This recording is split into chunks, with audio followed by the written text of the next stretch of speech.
रूपनगर गांव में राजू नाम का एक किसान था जो खेती करता था और उसी से अपने परिवार का पेट पालता था। राजू और उसकी पत्नी खेती बाड़ी कर रहे थे। तभी राजू अपनी पत्नी से बोलता है, खेत तो तैयार हो चुका है, पर अब आलू की फसल कैसे उगाएं?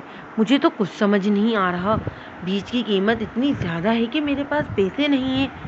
आप सेठ जी से पैसे उधार क्यों नहीं ले लेते जी?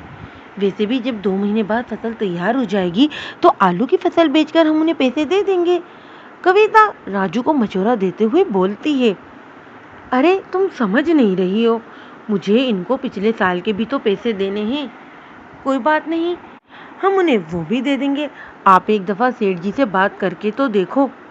अगले दिन राजू सेठ जी के पास जाता है। सेठ जी, मुझे इस बार आलू के बीज लाने के लिए कुछ पैसे उधार चाहिए। 2 महीने के बाद आलू की फसल जब तैयार हो जाएगी तो मैं आपको आपके सारे पैसे लौटा दूंगा। बस रहने दो राजू, पिछली बार भी तो तुम यही बात बोलकर गए थे। जब फसल तैयार हो जाएगी तो तुम पैसे लाकर दे दोगे, और आखिर में ये बोल दिया कि फसल को बीमारी लग गई और फसल तैयार ही नहीं हुई।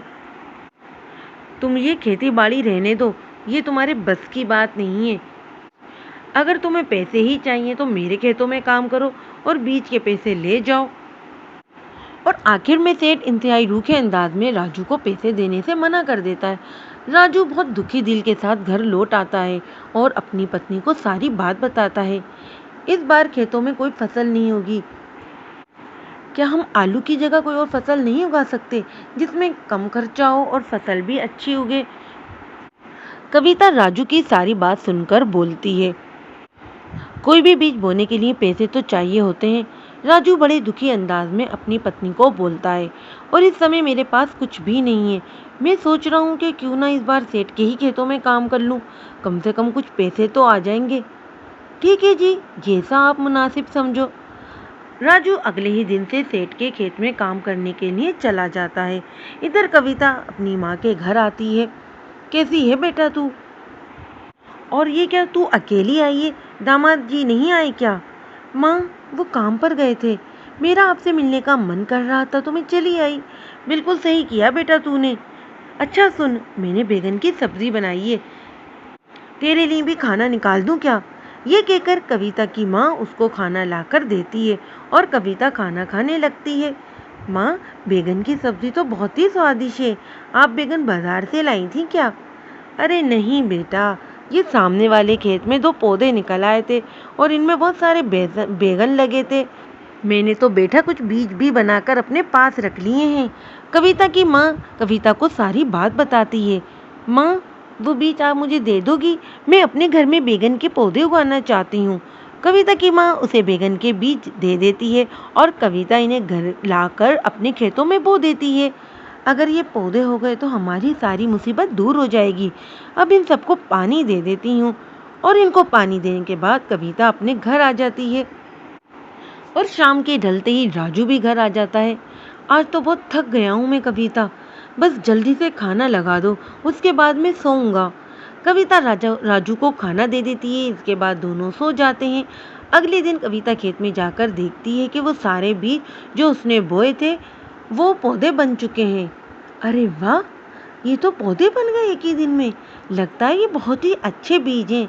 कविता खुद से कहकर इन सबको पानी डाल देती है और घर आ जाती है। ऐसे ही कुछ दिनों बाद कविता खुद से बोलती है, खेत में जाकर बैगन के पौधों की गोटाई कर देती हूँ। 4 दिन हो चुके हैं, मैं खेत भी नहीं जा पाई। ये खुद कहकर खुद से कविता खेत की ओर चल देती है और खेत में जाकर कविता खुशी से निढाल हो जाती है। अरे वाह, ये पौधे इतने बड़े हो गए, इनमें तो बहुत सारे बैगनी फूल भी उगाए हैं। कितने सुंदर बैगन के पौधे हैं ये। जब ये उनको देखेंगे तो बहुत खुश होंगे। कविता खुशी खुशी घर की तरफ लौट आती है और राजू का इंतजार करने लगती है। और फिर शाम को कविता राजू के आगे खाना रखते हुए बोलती है, सुनो जी, आप सुबह ही सेठ को काम से मना कर देना। क्या बोल रही है तू? तेरा दिमाग खराब हो गया है क्या? ये जो घर में खाना बन रहा है ना, तो ये जो मैं सेठ के खेतों से कमा कर लाता हूँ उसी पैसों से हो रहा है ये सब कुछ। अगर मैं ये सब काम से मना कर दूंगा ना तो हम खाएंगे कहाँ से? राजू कविता पर गुस्सा हो जाता है। शांत रहो जी, शांत, और शांति से मेरी बात सुनो। अब हमारे खेतों में बहुत काम है। मैंने बैगन के बीज अपने खेतों में बोए थे और अब वो बीज से पौधे बन गए हैं। आपको पता है, मानतर 1 हफ्ते में ही पौधे इतने बड़े हो गए हैं। कविता राजू को खुशी खुशी सारी बात बताने लगती है। और इनके ऊपर फूल भी आ गए हैं। कुछ ही दिनों में बैगन लगेंगे और हम इनको मंडी में ले जाकर बेच भी सकते हैं। ये सब सुनकर राजू बहुत खुश होता है। सच में कविता, अगर इनमें बैगन लग गए तो सब कुछ ठीक हो जाएगा।